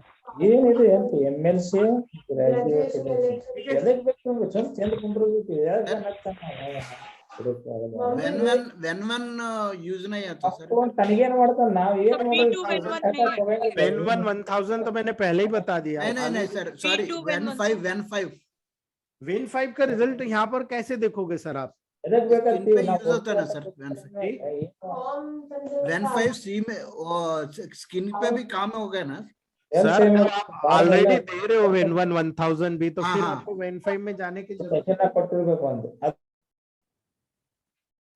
ठीक है। तो ये अब इसके साथ में आपको न्यूट्रिशन की बात आती है तो आप जनरल टॉनिक दे सकते हो, बहुत बढ़िया काम करेगा। नेचुरल टॉनिक देते हो, बहुत बढ़िया काम करेगा। पर हमेशा ध्यान रखना यहाँ पर न्यूट्रल डोज देना है, न्यूट्रल, ना हाइपर ना हाइपो। हमको किसी को छेड़ना नहीं है। अगर हमने बायोप्सी कर दी तो बढ़ जाएगा, तो हमको बायोप्सी नहीं करना। हमको वहां पर सेकेंड डायल्यूशन देकर जनरल टॉनिक नेचुरल टॉनिक को न्यूट्रिशन को सेट करना है, इम्यूनिटी को बूस्ट अप करना है। और जब न्यूट्रिशन और इम्यूनिटी को बूस्ट करेंगे ना, ऑलरेडी हम लोगों का लेवल वहां पर मेंटेन हो जाएगा, और इसीलिए हम लोगों को वहां पर रिजल्ट देखने को मिल जाएगा। बहुत ईजी है, ठीक है। अब हम बात करते हैं हमारे ब्रेन स्टेम को, और आज मैं आपको कुछ हिंट देता हूं, और कल पूरा डायग्रामेटिक ऑन डायग्रामेटिक आपको मैं बताऊंगा C13RE का। मैंने आज दिन भर से वही पढ़ाई कर रहा था दोस्तों। डेफिनेटली हेड्स अप बोलूंगा मैं सुमेश सर को, वाकई में उन्होंने बहुत गजब की चीज को इंडिकेट, जो हम लोगों ने मिस किया है दोस्तों, आई एक्सेप्ट इट, बहुत अच्छी चीज को मिस किया है हमने। क्योंकि अगर हमने ब्रेन स्टेम को ढंग से पढ़ा होता ना, तो शायद हम लोग इस चीज को पूरा क्लियर कर चुके होते कि वहां पर C13RE ने क्या काम किया है, ठीक है। आप जब पर्टिकुलर बात करेंगे तो यहां पर आपको बहुत सारी चीजें समझने को मिलेगी दोस्तों।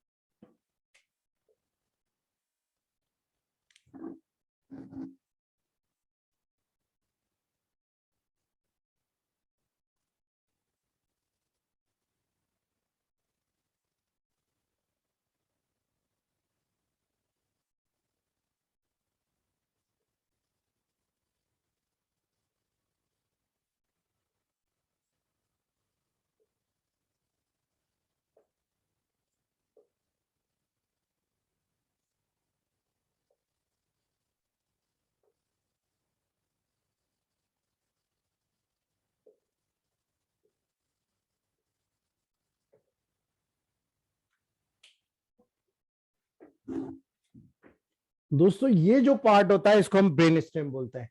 ये मेन पार्ट है cerebrum, cerebellum, mid brain, pons, medulla oblongata. इसके बारे में हम कल पूरा डिटेल पढ़ने वाले हैं दोस्तों, लेकिन आज मैं कुछ हिंट आपको बताना चाहता हूँ, कुछ छोटी छोटी चीजें बताना चाहता हूं दोस्तों, जो हम लोगों को यहाँ पर समझने का है दोस्तों। ब्रेन स्टेम ब्रेन का वो पार्ट होता है दोस्तों जो कि मेडुला ऑब्लोंगेटा, पोन्स और मिड ब्रेन के द्वारा फॉर्म्ड होता है। यानी ये जो ब्रेन स्टेम होता है, जो ब्रेन की जड़ होती है, नीचे का पार्ट होता है दोस्तों, वो होता है मिड ब्रेन, पोन्स और मेडुला। ये तीनों इक्वली दोस्तों यहाँ पर ये इतना पार्ट जो होता है, ये इतना ब्रेन स्टेम का फॉर्मेशन करता है दोस्तों। और जब ब्रेन स्टेम को फॉर्म करता है दोस्तों, तो इसका बहुत इंपॉर्टेंट कैरेक्टर होता है। यहाँ पर सेरिब्रम स्पाइनल कॉर्ड से इसी लेवल पर जुड़ता है दोस्तों, और इस लेवल पर जुड़ता है तो यहीं से 1 by 1 spinal nerve, sorry cranial nerve यहीं से दोस्तों बाहर निकलती है। और इन्हीं के पार्ट के सब डिवाइडेशन के द्वारा दोस्तों, हम लोगों ने पढ़ा था ना, सुपीरियर कॉलिकस, इंफीरियर कॉलिकस, ये क्या होता है, ठीक है, सेरिबल पुडंकल, ये क्या होता है, अब आपको समझ में आएगा कल। तब आप जब पीछे के साइड जाकर स्टडी करेंगे ना, तो बहुत इजीली आपको समझ में आएगा। लेकिन चूंकि वो चीज पहले समझने की थी, इसलिए हमने पहले समझाई। अब जो ब्रेन के लेवल पर ये चीज समझने की होगी, तब आपको मजा आएगा दोस्तों, और मुझे रिवीजन करने में बहुत मजा आएगा, क्योंकि मैं बहुत अच्छे से इसकी स्टडी करा हुआ हूं दोस्तों। तो जब ब्रेन स्टेम में ब्रेन और स्पाइनल कॉर्ड के बीच में दोस्तों असेंडिंग और डिसेंडिंग ट्रैक्ट होता है, आपको मैंने क्लियरली बताया फिजियोलॉजिकल ऑफ पेन में कि बॉडी के डिफरेंट पार्ट से जो असेंडिंग नर्व होता है ऊपर जाता है, और डिसेंडिंग नर्व ब्रेन के माध्यम से क्रिया के प्रतिक्रिया को कंप्लीट कराता है दोस्तों। तो वहां पर असेंडिंग और जो डिसेंडिंग ट्रैक्ट होता है, इसके अलावा हमारी बॉडी में दोस्तों बहुत सारे वाइटल फंक्शन के रेगुलेशन के लिए बहुत से सेंटर को भी यहाँ पर रखा जाता है। आप याद करिएगा, कई बार ब्रेन में इंजुरी होती है, तो ब्रेन में इंजुरी के बाद में हम लोग बोलते हैं साहब यूरिन कंट्रोल नहीं हो रही, बोलते ही नहीं दोस्तों। अब आपको समझने को मिलेगा कि ऐसा क्यों हो रहा है। क्यों? क्योंकि यहाँ पर जो ये एरियाज होते हैं, ये छोटे छोटे एरियाज पूरी बॉडी को कवर करते हैं, और यही एरिया को हम लोग मिस कर गए। जो सुमेश सर ने करा है वो बहुत ही डीप में यहाँ पर जनरेट हो रहा है दोस्तों, क्योंकि यहीं से आपकी क्रेनियल नर्व निकल रही है दोस्तों। यानी आपकी first cranial nerve, second cranial nerve, third cranial nerve, कल मैं पूरा डिटेल बताऊंगा दोस्तों आपको। तो यहाँ पर जो असेंडिंग और डिसेंडिंग ट्रैक होता है, ये जब एनाटॉमिकल भी आप यहाँ से निकलता है दोस्तों, तो इसके अलावा हमारी बॉडी में बहुत सारे वाइटल फंक्शन होते हैं, उनके रेगुलेशन में बहुत से सेंटर को भी जनरेट करता है दोस्तों। और यही कारण है दोस्तों, लीगली जब हम इस लेवल पर देखते हैं तो बहुत सारे सेंटर यहाँ से जनरेट होते हैं, जिसके माध्यम से बॉडी के बहुत सारे फंक्शन कंट्रोल होते हैं।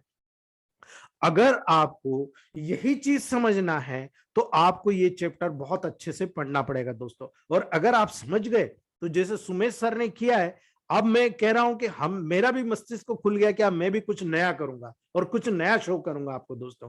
तो यहां पर जब ब्रेन के लेवल पर C13RE ने काम किया ना दोस्तों, वो यहाँ के नर्व्स के लेवल पर काम किया, नर्व के लेवल पर। अब नर्व ने कैसे थॉट को कंट्रोल किया, कैसे ब्रेन को कंट्रोल किया, कैसे उसने यहाँ पर पर्टिकुलर दोनों लेवल को कंट्रोल किया दोस्तों, वो कल का टॉपिक है, क्योंकि आज अपन इतना नहीं कर पाएंगे। लेकिन मैं आपको बहुत सारा हिंट देने वाला हूं दोस्तों। जब यहाँ मेडुला ऑब्लोंगेटा की बात होती है दोस्तों, तो मेडुला ऑब्लोंगेटा, ये जो मेडुला ब्रेन का सबसे लोअर पार्ट होता है दोस्तों, ब्रेन का सबसे लोअर पार्ट होता है मेडुला ऑब्लोंगेटा दोस्तों। और ये अगर बात करें पोन्स के बिलो सिचुएटेड होता है, ये पोन्स है, पोन्स के नीचे सिचुएटेड होता है दोस्तों, और ये डाउनवर्ड स्पाइनल कॉर्ड के रूप में कंटिन्यू होता है। जब मेडुला ऑब्लोंगेटा पोन्स के नीचे होगा तो ये कंटिन्यू आगे किस रूप में होगा, स्पाइनल कॉर्ड के रूप में होगा, पूरे स्पाइनल कॉर्ड में जनरेट करता है दोस्तों। और यही कारण है दोस्तों, जब इस प्रकार के पूरी थीसिस को जनरेट किया जाता है दोस्तों, तो हमारी पूरी बॉडी का कंट्रोल भी यहीं से होता है। तो जो पर्टिकुलर एरिया में हमने काम किया, वो सेरिबल पर्टिकुलर इस एरिया में काम किया, ठीक है, तो इस एरिया में काम किया, तो यहाँ पर मेडुला ऑब्लोंगेटा सबसे ज्यादा इंपॉर्टेंट रोल अदा करेगा दोस्तों। तो जब आपको मेडुला ऑब्लोंगेटा के फंक्शन पता चल जाएंगे ना, तो आपके बहुत सारी चीजें आप ऐसे जादू की तरह ठीक कर पाओगे दोस्तों। और ये बहुत बड़ा इनोवेशन होगा हमारे लिए दोस्तों, हमारे ग्रुप के लिए, ठीक है। तो जो मेडुला ऑब्लोंगेटा के फंक्शन की बात आती है दोस्तों, तो मेडुला स्पाइनल कॉर्ड के असेंडिंग और डिसेंडिंग ट्रैक को, पाथवे को फॉर्म करता है दोस्तों।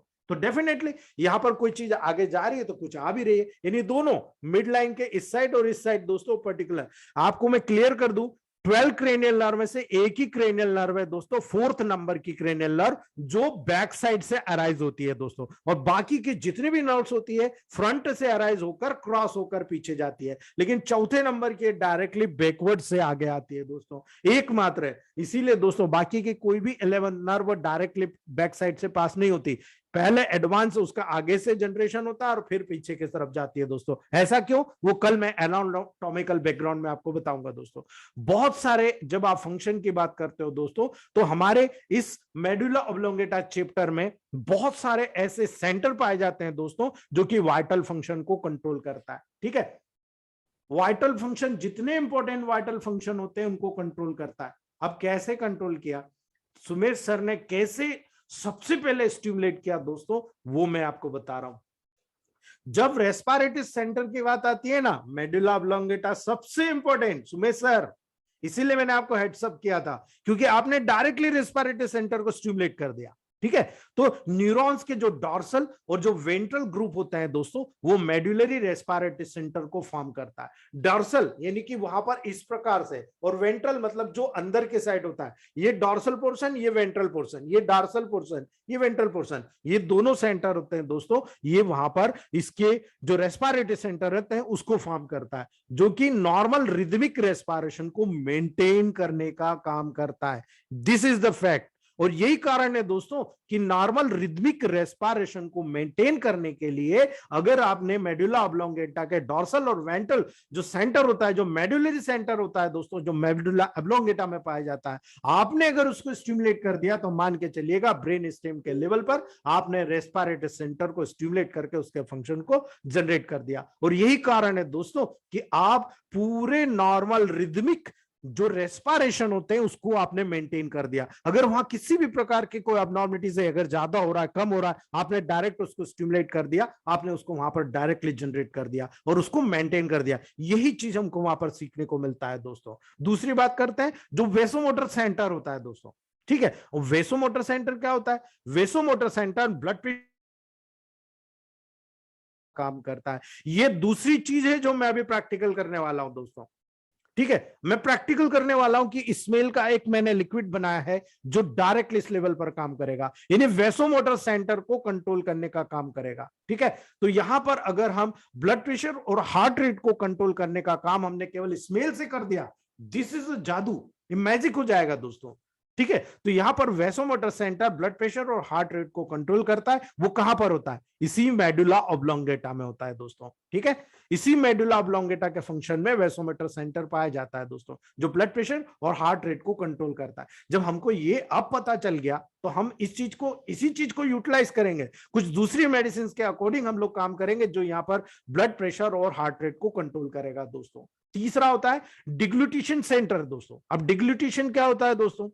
डिग्लूटिशन सेंटर डिग्लूटिशन की फेरेंजियल और जो इसोफेजियल स्टेजेस को रेगुलेट करता है, यानी जब हम खाना खाते हैं और खाना खा के यहाँ निगलने की प्रोसेस होती है उसको डिग्लूटिशन बोलते हैं, नीचे की तरफ डालना। तो फेरिंग्स के लेवल पर तो ठीक है, चिबिंग की प्रोसेस हो गई, बोलस बन गया, अब वो बोलस नीचे की तरफ आएगा, निगलने की जो प्रक्रिया होगी उसमें क्या होगा? फेरिंग्स का रोल होगा। अब फेरिंग्स का रोल क्या होगा? अब फेरिंग्स के दो पार्ट होते हैं, एक ओरोफेरिंग्स होता है, एक नेजोफेरिंग्स होता है। तो वहां पर एपिग्लोटिस जो होता है, जब सांस लेंगे तब ओरोफेरिंग्स बंद हो जाएगा, और जब वहां खाना खाएंगे जब नेजोफेरिंग्स बंद हो जाएगा उस एपिग्लोटिस के माध्यम से, और फूड नीचे की तरफ चला जाएगा। तो इस एक्टिविटी को कंट्रोल करने का काम, डिग्लूटिनेशन सेंटर को कंट्रोल करने का काम यहाँ पर फेरेंजियल और इसोफेजियल स्टेज को रेगुलेट करने का काम यहाँ पर करता है। तो हम उस केस में जब मोटर न्यूरॉन डिसीज होती है दोस्तों, वहां पर हम इसका प्रयोग जरूर करेंगे।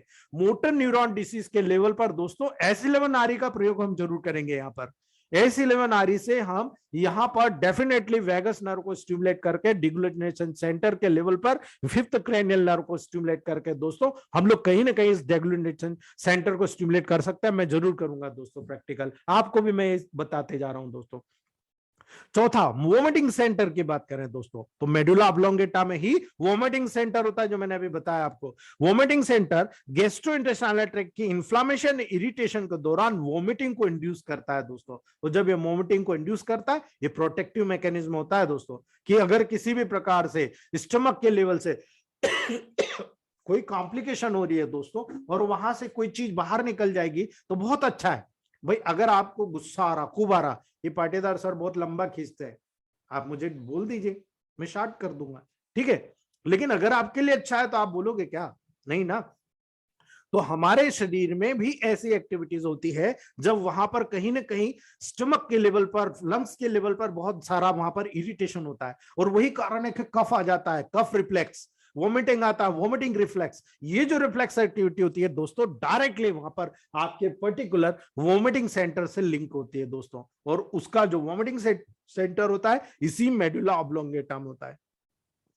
तो अब हम हर व्यक्ति, अगर किसी को वोमिटिंग हो रही है ना, हम A11RE को स्मेल करके देखेंगे, ऐसा नहीं हो कि बढ़ जाए, ठीक है। वहां पर S11RE मत करना, S11WE को उपयोग करना, ठीक है। ऐसे केसेस में S11WE बहुत बढ़िया काम करेगा दोस्तों। अगर आपने RE का स्टिमुलेशन कर दिया, कुछ लोग RE भी करके देखे, थोड़ा बहुत को तो वहां पर करना पड़ेगा, तो कोशिश करेंगे किसी में S11RE को भी देंगे, किसी में S11WE को भी देंगे, दोनों लेवल को मेंटेन करने की हम कोशिश करेंगे दोस्तों। किससे फास्ट रिजल्ट मिलता है, ये हमारे लिए बहुत बड़ा फीडबैक होगा। पांचवा होता है दोस्तों सुपीरियर और इंफीरियर सैलाइवरी न्यूक्लियस। जो सैलाइवरी न्यूक्लियस होता है दोस्तों, जो सैलाइवा के सीक्रेशन को कंट्रोल करता है, वो भी यहीं से आता है।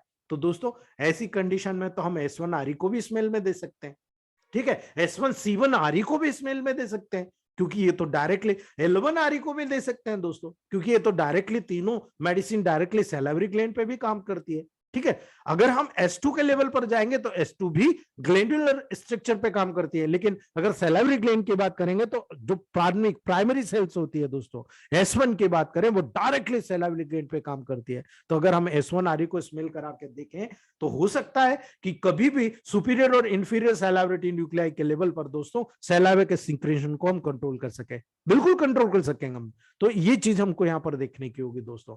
और छठा पॉइंट है दोस्तों क्रेनियल नर्व न्यूक्लियाई। दोस्तों जब क्रेनियल नर्व न्यूक्लियाई की बात आएगी तो 7th 8th 9th की जो न्यूक्लियाई होते हैं दोस्तों, या 8th और 5th की जो न्यूक्लियाई होते हैं दोस्तों, क्रेनियल नर्व के न्यूक्लियाई, ये मेडुला ऑब्लोंगेटा में लोकेटेड रहते हैं। और इसीलिए दोस्तों जो 12th क्रेनियल हाइपोग्लोसल नर्व होती है, वो टंग के मूवमेंट को कंट्रोल करता है। तो टंग के मूवमेंट में हो सकता हम टंग कैंसर में भी इसका बेनिफिट उठा सके दोस्तों, ठीक है। 11th क्रेनियल यानी कि जो एक्सेसरी नर्व होती है दोस्तों, वो शोल्डर के मूवमेंट को कंट्रोल करती है, ठीक है। अगर शोल्डर के मूवमेंट को कंट्रोल करती है दोस्तों, तो हम लोग फ्रोजन शोल्डर के भी फंक्शन में काम करा सकते हैं दोस्तों। अब हमें ये सबको मिलके करना पड़ेगा, मैं अकेला कुछ नहीं कर सकता। इसीलिए सुमेश सर को कहता हूं, हमारे में एक नई चीज उन्होंने जगा दी। तो इस लेवल पर दोस्तों हमें 11th क्रेनियल यानी एक्सेसरी नर्व के लेवल को देखना है, जो यहाँ पर मैंने इसीलिए कहा कल 12th क्रेनियल नर्व को आपको यहाँ पर पूरे इस मेडुला ऑब्लोंगेटा के लेवल पर एनाटॉमिकल बिहाफ पे बताऊंगा दोस्तों, तब आपको पूरी चीज समझ में आएगी। तो ये नर्व के आप देखोगे दोस्तों तो शोल्डर के मूवमेंट को कंट्रोल करता है। और जब 10th cranial nerve vagus nerve की बात आएगी दोस्तों, वो बॉडी में सभी प्रकार के, वेगस नर्व की बात कर रहा हूं, सभी प्रकार के वाइटल फंक्शन को ऑलमोस्ट कंट्रोल करने का काम करता है दोस्तों। तो वेगस नर्व ही तो वोमिटिंग को कंट्रोल करता है, वेगस नर्व ही तो आपके यहाँ पर पर्टिकुलर आपके जो मोटर न्यूरॉन डिसीज होती है उसको कंट्रोल करता है दोस्तों। तो जब इस लेवल पर काम करेंगे तो हमें ये भी रिजल्ट देखने को मिलेगा दोस्तों। इसीलिए जब cardiovascular system, respiratory system, gastrointestinal system की बात करेंगे दोस्तों, इन तीनों रीजन पे वेगस नर्व का काम होता है। और vagus nerve cardiovascular system, respiratory system और गैस्ट्रोइंटेस्टाइनल सिस्टम के लेवल पर रामबाण काम करती है। तो जब वहां काम करती है तो हम ओरली क्यों ना कवर कर सके हैं, बिल्कुल कर सकते हैं, हम वहां पर ट्राई करेंगे दोस्तों। इसीलिए दोस्तों जब 8th क्रेनियल नर्व की बात आएगी, इस नर्व का जो कॉक्लियर डिवीजन होता है, अब कॉक्लियर क्या होता है, हियरिंग डिवीजन, जो कि मेडुला ऑब्लोंगेटा में रिले के जैसे होता है दोस्तों, यानी यहां से वहां तक फैलाने का काम करता है दोस्तों, जो कि ऑडिटरी फंक्शन के साथ कंसर्न होता है, सुनने के फंक्शन के साथ कंसर्न होता है दोस्तों। तो 5th क्रेनियल नर्व जो फेशियल नर्व होती है दोस्तों, सभी क्रेनियल नर्व में से सबसे लार्जेस्ट नर्व होती है, और ये फेशियल मसल्स को कंट्रोल करने का काम करता है। तो इसकी कितनी ब्रांच होती है, 3 होगी ना, आपको पता है दोस्तों, बता चुका हूं मैं, ठीक है। मैक्सिलरी, मैंडिबुलर और थैलेमस, ये फेशियल मसल को कंट्रोल करेगा और फेशियल न्यूरल्जिया के लेवल पर ट्राइजेमिनल न्यूरल्जिया को दोस्तों तुरंत कंट्रोल करने का काम करता है। फेस और ब्रेन के मेनिंजेस से जो सेंसरी इंपल्सेस आ रही है दोस्तों, उसको कैरी करने का काम करता है। इसीलिए ब्रेन के मेनिंजेस से जो इंपल्स आएगी, जो सेंसरी इंपल्स आएगी, उसको आगे की तरफ लेकर जाएगा। और इसीलिए ये बहुत इंपॉर्टेंट टेक्निक्स हैं दोस्तों, जो आपको यहाँ पर ब्रेन स्टेम के लेवल पर देखने को मिलेगी। और जब आप यहाँ पर वेस्टिबुलर न्यूक्लियाई की बात करोगे दोस्तों, तो यहां पर मैस्टिकेशन के मसल्स के लेवल पर जब जाते हो तो आपको यहां पर देखने को मिलता है। यही चीज जब वेस्टिबुलर न्यूक्लियाई पे जाओगे तो वेस्टिबुलर न्यूक्लियाई वेस्टिबुलर नर्व के सेकंड ऑर्डर न्यूरॉन को कंटेन करता है दोस्तों। यहां पर 4 वेस्टिबुलर न्यूक्लियाई होते हैं जो मेडुला के जो पार्ट होते हैं दोस्तों, वहां से स्टार्ट होते हैं और पोन्स के कॉर्डल पार्ट में सिचुएटेड होते हैं दोस्तों। यानी यहां से शुरू होगा और आगे की तरफ जाकर दोस्तों वहां पर नीचे के पोन्स के कॉर्डल पार्ट में सिचुएटेड होता है, और जिसे हम सुपीरियर मेडियल, लेटरल और इंफीरियर वेस्टिबुलर न्यूक्लियाई कहते हैं दोस्तों। यानी यहां पर जब मैं कल आपको डायग्रामेटिक बताऊंगा, यहां से निकला, ये सुपीरियर हो गया, ये मीडियल हो गया, ये इंफीरियर हो गया, दोनों साइड,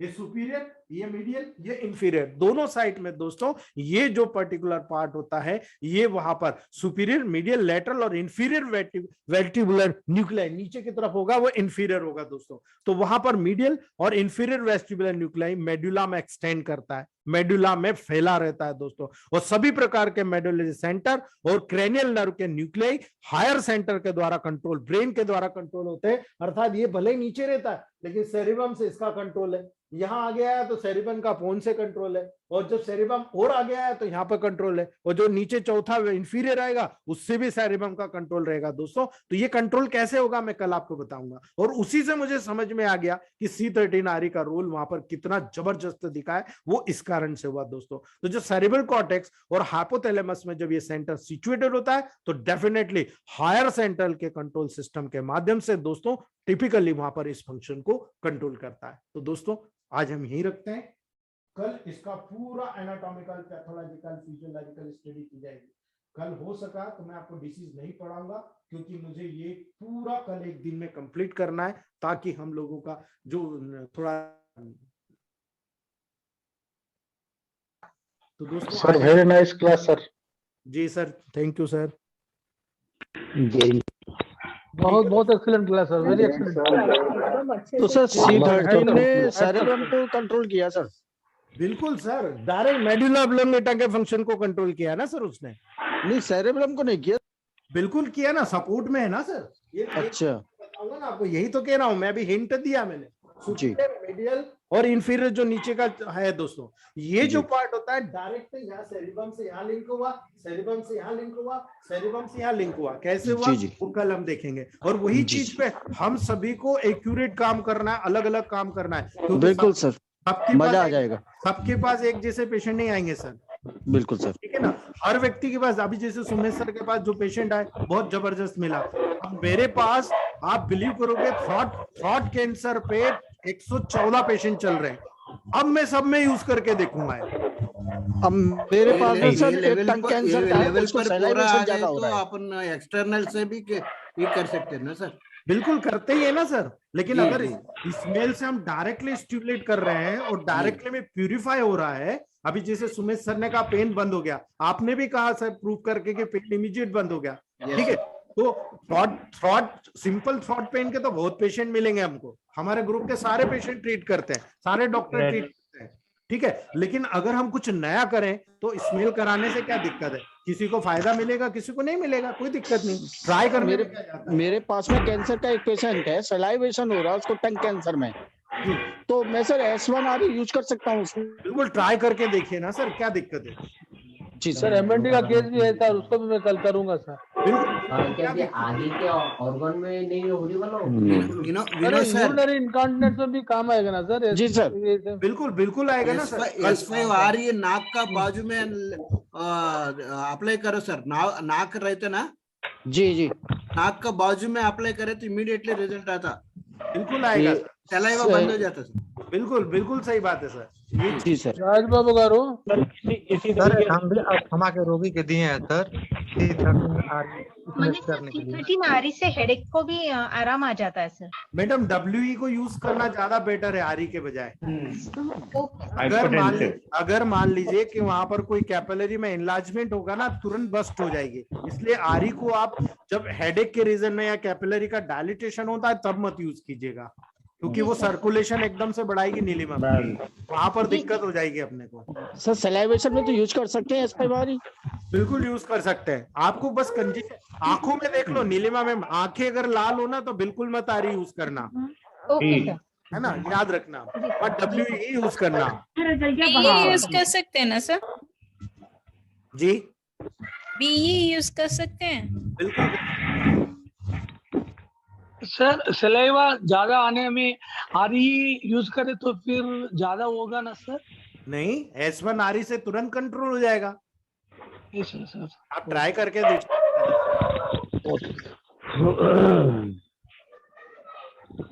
D4 में करना सर? D4 में सर? हाँ, D4 या D3 में जो अवेलेबल हो। ओके अच्छा सर, यस 5 भेनवन को जो तिल के लिए बताए हैं सर, तो इसको गोली में दोनों के साथ मिलाया जा सकता है? बिल्कुल बिल्कुल मिला के गोली बनाया जा सकता है? बिल्कुल। ठीक है दोस्तों, आज यही रखते हैं। Thank you thank you sir, thank you sir, thank you thank you so much sir, बहुत अच्छी क्लास है। Thank you. Good night.